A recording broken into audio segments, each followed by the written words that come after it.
welcome to Artistic Expressions. I'm your host, Morgan Gayla. It is Say Word Tuesday, and we are filming live from the Apostrophe Lounge at 1440 South Tryon Street. Tonight we have a dope poet and activist named Riot. Showed up, Shawty. What it do? Yeah. Now, pimpin'. Oh boy. What y'all know about a supermodel? Fresh out of Elle magazine. Buy her own bottles. Look, pimp juice, I keep it. Hello. I'm your host, Morgan Gayla, and I'm here with our featured poet tonight, Riot. How are you? I'm good. I'm glad to be here. I love this place. So. Awesome. You come often? I do. I've been a full supporter since I first walked through the doors. So tell me, how long have you been doing poetry? Writing, I've been writing since I was like 5 years old. Like doing it like live, I don't really like to say performing, but like reciting in front of audiences and stuff. I haven't been doing that until about like 12 years ago, so about 12 years. That's a long time, so you're a vet. Yeah, kind of, but I mean the places I was doing it wasn't necessarily open mics, so because we do a lot of like flash mob and stuff like that, so sometimes it's just middle of the street screaming like I'm crazy. So it's okay. We're all a little off in our own. That's right. Poets, we're allowed to be. Nothing wrong with that. So tell me about your very first experience reciting. I'll tell you about my first open mic. I was at this place called the Witch's Brew, and it was my turn to go up next, and I just ordered, really nice iced coffee, and spilled it all in my lap right before I had to go up there. And there was only one guy in the room who saw it, and he kind of looked over at me and just was like, and I just tied my jacket around the front and went up there, and like my paper was just like shaking like that. But I got through it, but I don't get like that anymore. I think everybody should be nervous a little bit. Good nerves. Yeah. Good nerves. So what exactly inspired you to begin writing? Well, I grew up traveling, and I think what happened was I was seeing all these different things when I was traveling, and I didn't really grow up around other kids. I grew up around like construction workers and bikers and stuff, and I think art and poetry was a way for me to express myself about all the different things I was seeing. But when I got older, I realized how much you can influence other people and uplift and touch other people through poetry. So that really drove me to keep writing. Awesome. So tell me about your activism. We have a group called Guerrilla Poets, and there's a branch in the US and there's a branch in the UK. And basically our mission is just to try to empower, inform, and uplift others by touching them through the arts. So we're also big on reaching people who normally wouldn't listen to poetry, which is the purpose of the flash mob. And we're proud to be the common man's poet. So. Awesome. I love it. How are you? You're doing big things. We do some fundraisers too for Time Out Youth, and we did one for the homeless for Charlotte Rescue Mission, and we did one for Yongo in Africa for permaculture and self-sustainability. So we do about 2, getting to the point of 3 fundraisers a year too. So where can we find you on social media? Facebook, Twitter? Yeah, Facebook, just Guerrilla Poets. It's guerrilla.poets.founders. And you can find us on Twitter, Instagram. We have a website. You'll see that on the Facebook. And reach out and talk to us. We love volunteers to come out and do stuff with us and collaborate. We're big on camaraderie in the arts. Awesome. So what's your next big event that you have coming up? We have a Gala for Equality. It'll be at UNCC. It's August 6th, and it's a fundraiser for Time Out Youth. So it's going to be a pretty awesome show. After that, we might do something for the McCrish place, getting some toys to some of the families out there, and that'll probably be in October. Awesome. Okay. And for my last and final question, what I want to know from you is if you could say anything to all the aspiring poets out there to inspire them and just to keep them going, what would that be? It would probably be stay hungry and stay humble. And by hungry, I don't mean like stay hungry to make it. I mean hungry as in understand the give and take of life, and that's going to keep you thirsting for life, and that's going to keep your pen moving. And stay humble, because the more humble you become and the less you concentrate on vanity, the more apt you're going to be to reach other people and really realize how powerful your words are. So don't be complacent. And don't be an egomaniac. Definitely. Thank you so much for Thank coming you. on my show. Thank you. Alright, you guys heard it here, Artistic Expressions. I'm here with Riot.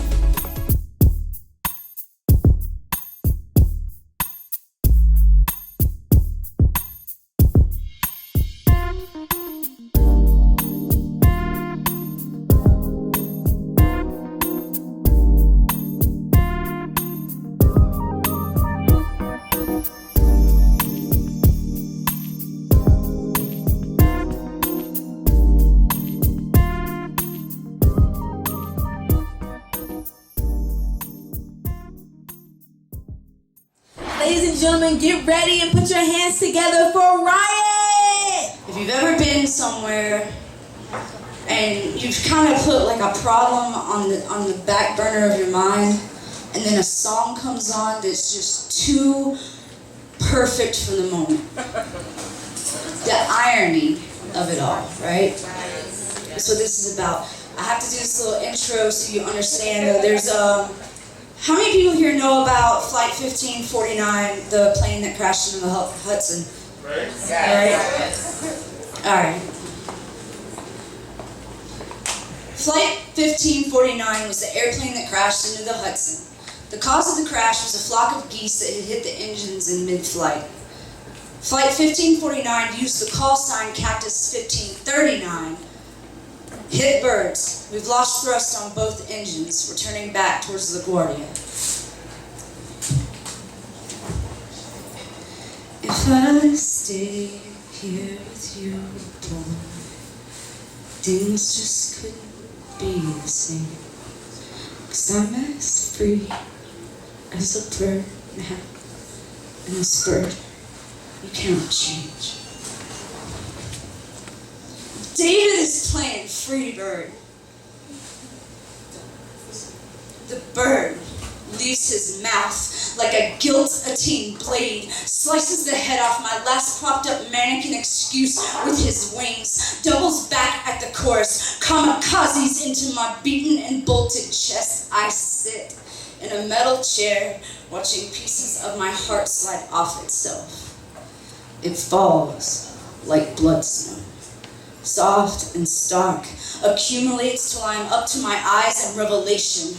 To my left, my friend's phone goes off like a supernova. A carrier pigeon carrying cargo bigger than Flight 1549 flies out a blue screen teleprompter, nosedives into her hope, makes a ravine the size of the Hudson. I see the repercussions. The blast blackens her expression.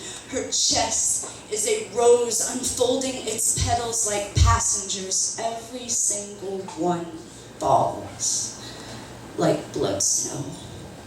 Leaves thorns that are clearly uncomfortable. I look down, see my own chest ripped open, trying to span 3.5 miles of upwash river, stabbed by the same horticulture. By now, the venue is buried with David still alive inside, playing Freebird under blood snow, tunneling its way like two birds of stone into jet engines. It sounds like a memory from here, one I'm not gonna want to remember. To my right, I see my companion's back break, become consumed by the red lace of his bloodshot eyes. He mummifies and broken, his eyes unfold, hands giving up my wings, letting loose flight. He unpins the first officer button, it falls like blood snow. I swallow pages of revelation. Look up, the moon is laughing so hard it's waning its wax off. That Shakespearean laugh like it wrote the script, so it sees the comedy and the tragedy, but fuck it, down here we the characters don't find the irony funny. There becomes a moment of shaken steel, buzzing cockpit, the whole world seems covered in blood snow, comes as sudden and silent as samurais, cuts clean as lyric. geese feathers refusing to buckle back from V formation, jutting out the avionics cords. David's name changes to Sullenberger, soothsayer. I see this page of our story climbing like sheet music to come the calm before the storm, straight upward, undeniable, gigantic. And I twitch my neck between the stanzas, swallow the plastic of oxygen masks. Everyone on the patio freezes. The tension of tons metric metronome. When the song finishes, all 155 letters regrouped, we three sit like gravestones. Engraved, cactus, 1539, from the exposure of what's been unearthed, surrounded in blood snow. Alright. We got these mastodon masks all walking around like their footprints are gonna mean something. Look around. I know damn well that marching is only for survival, not for change, and it takes an exchange, but the sacrifice is too much to pay, so they say. But I am ready to preach poems to people who are not peaceful. I am ready to spit a simile to a NATO bullet. I am ready to close my eyes to pepper spray instead of shock faces, ready to scream over shockwaves instead of cappuccino makers. I am ready to sit a shaking 48 and encourage those with too big of boots to do the same.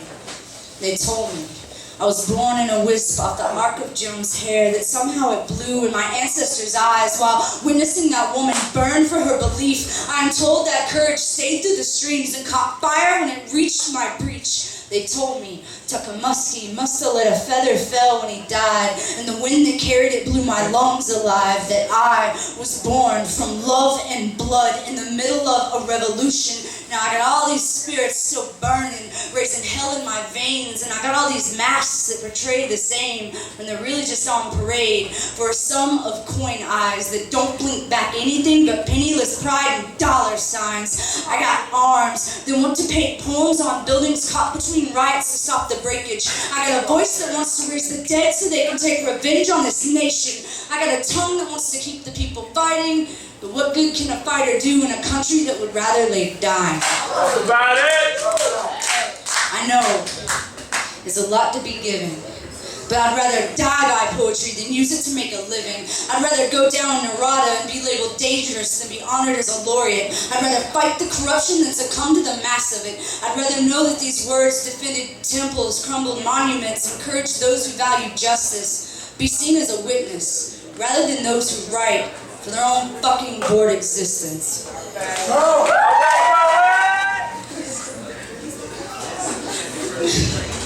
You need to stop.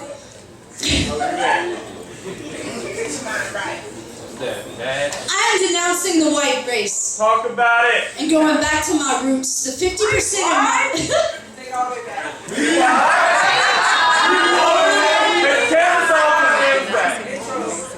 Look, man, because I gotta hurry up. Okay. This is gonna... She going in, dude. I know, right?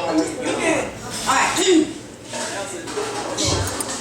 I am denouncing the white race and going back to my roots, the 50% of my heritage. So I'll take your slander term and use it to my advantage. From this day forth, call me a savage, ruthless as the bear of nature, merciless in the eyes of those who have never known struggle. So I'll take your firstborn as an offering to true culture, because all you've ever been is a tourist. Evident in your mindset, scout the white wall of your mind, metaphorical surgeon. See, it's no secret. There's a white race that feels entitled, so they murder and forsake real knowledge. Now we all slaves in the states to the slaughter, found a way to make invisible chains, because guess what? Money knows no color. We are bought and sold every day, and even though we were here before the white man came, even though immigrants paved the way, it's clear as day. America is no place and will not tolerate those who spread wisdom, because what's being worshipped and fiercely protected here is ignorance. Y'all ain't listening. Slavery was never abolished. It just looks different.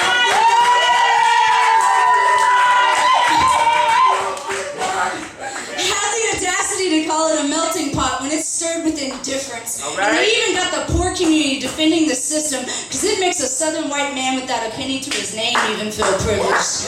I said it makes a southern white man without a penny to his name feel privileged.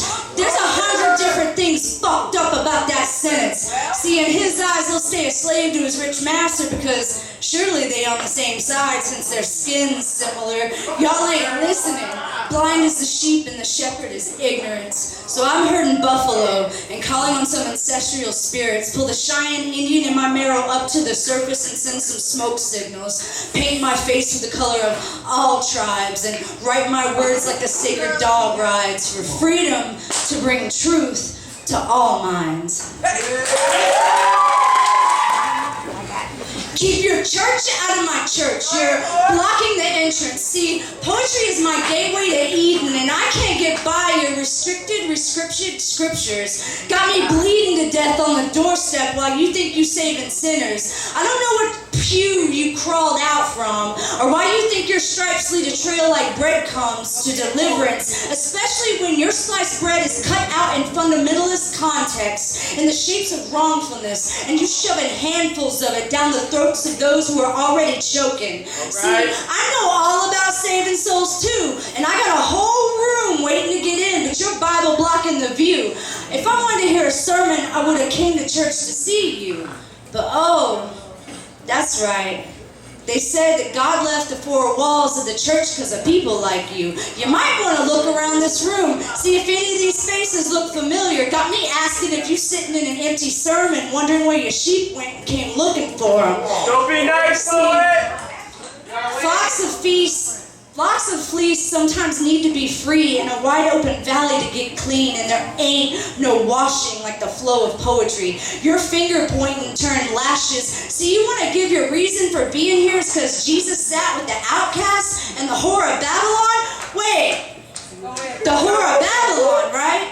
Well, how many women you think are here tonight that really don't need to be compared to that? Do your study definitions? Does it mention the word victim? Does it mention the effects of that title once it's given? Or how about just plain sinner? Maybe instead of a quotation lesson, you need a dictionary discipline. Or maybe just a real one-on-one with being a human being. What salvation are you really spitting when what's coming from your vision is 10% where I've been, 20% how great God is, and that over-concentrated 70% condemnation?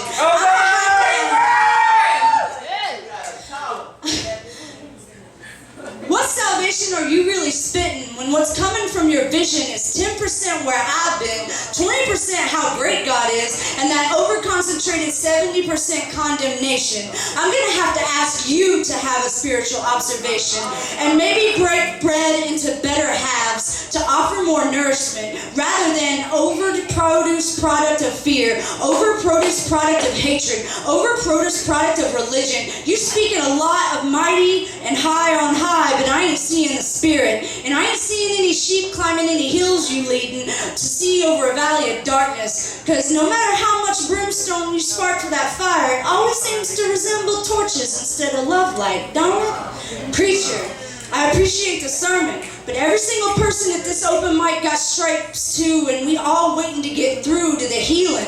But you blocking the gateway to forgiveness, to insight, and self-worth with you're not holy enough to be righteous. Bitch, I see the hand of God in just about any poet. It's ridiculous.